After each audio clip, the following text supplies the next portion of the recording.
we have to talk about the brand new Jurassic World Rebirth trailer. Now, I believe this is the seventh movie in this franchise. And like I said, I'm at a point where I just want to see the dinosaurs win. I don't care about these human characters. You know the best part about Jurassic Park, the island? You don't actually have to go there if you don't want to. But for some odd reason, because we need an excuse and the plots are getting a little bit flimsy at this point in the franchise, we just have to keep coming back. But what is the synopsis to this brand new movie? Apparently, if you go back to Jurassic Park and you suck some DNA from some dinosaurs, that might cure some heart disease. And that's the plot of this movie. That's why they keep going back. And you know what? I'm okay with that. It sort of reminds me of Deep Blue Sea. If you've never seen the movie, what they're doing at this research facility under the ocean is they're sucking the brain matter from sharks to cure some brain illness. And things go haywire and people get eaten by sharks, including one of the best death scenes of all time from Samuel L. Jackson. So it's sort of the same plot to Rebirth, in my opinion, but this movie stars Scarlett Johansson, who is some kind of mercenary. Basically, if you want to survive the island, you hire ScarJo. But the coolest thing about this new Jurassic Park movie is they're going to Site C or Island C, which we've never heard of or no one's ever talked about. But the most important thing about this island is this is where they put all the dinosaurs way too dangerous for tourist attractions. I think the safe dinosaurs were a little bit too dangerous, if you ask me, by this point. because every time they try to make that work, they just somehow can't do it. But now we have bigger, badder, mutated dinosaurs that go a little bit haywire. But I like it. Don't get me wrong. I like the concept. It's a little bit crazy, but I enjoy it. And the other main character in this movie is Dr. Henry Loomis. Dr. Loomis. Not Michael Myers, psychologist, but some other guy named Dr. Loomis. And the theory, the speculation is, and it's probably not even accurate, it's just some guy on a Reddit forum made this shit up at 3 o'clock in the morning in his underwear. But the speculation is this is actually the adult version of the little kid from the 1993 movie. In the beginning of the film, where you have the chubby little kid that looks like he's wearing eyeliner that was in one of the Nightmare on Elm Street films, where he goes, "It doesn't look very scary." That doesn't look very scary. More like a 6-foot turkey. Anyway, great scene. So that's the speculation that's the adult version of the creepy little kid from Jurassic Park. If it is, fine. I still stand by this. Why have we not had an adult version of Tim from the 1993 movie? Why don't we have a grown-up version of him in one of these films? Now, I get it. Psychologically speaking, as a small child who was almost eaten to death and electrocuted on an island that my rich grandfather just so happened to own and operate and create, I would have some trauma issues going forward in life. But you know what?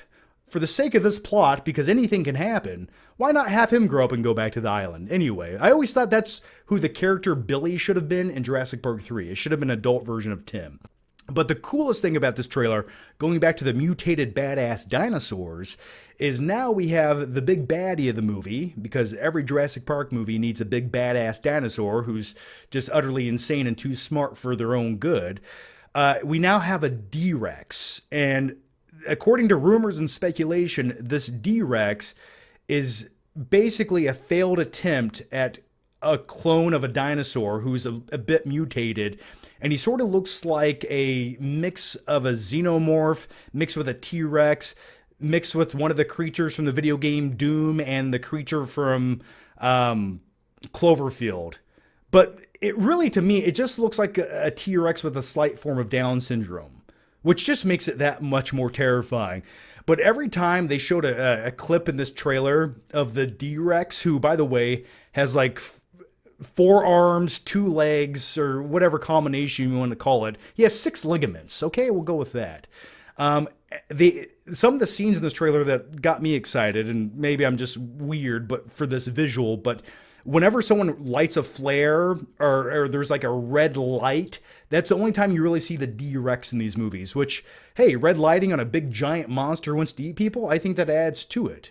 You know, from an aesthetic standpoint. And maybe you're like me, I'm just happy we don't have to look at Chris Pratt training velociraptors. And also, I'm hoping that they don't try to interject this, and I think that they've finally come to their senses at this point in the franchise, but I'm just happy that we're not going to try to militarize dinosaurs any longer. Because if they try to strap a rocket launcher to the back of the D-Rex in this movie, I'm going to get up and leave the theater immediately.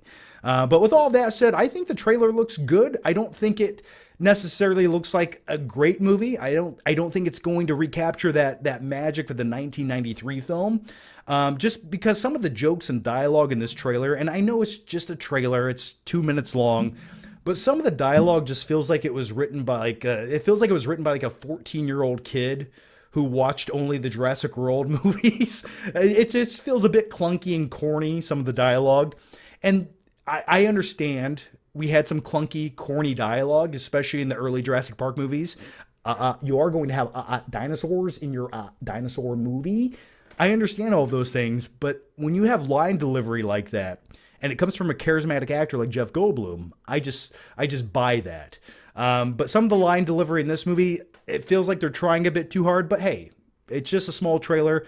Hopefully, once we get immersed into the movie and we watch it, it's a bit more subtle. But I'm looking forward to this. I'm just so happy that the last franchise is sort of gone and forgotten. And also the color grading of the Jurassic World franchise, the previous 3 attempts at making a Jurassic Park movie, they were so blue and teal. And then we had the one movie that took place in a mansion that no one liked or wanted to see, but we got it anyway. So those are my quick thoughts on the new Jurassic World trailer. Let me know what you guys thought about it down below.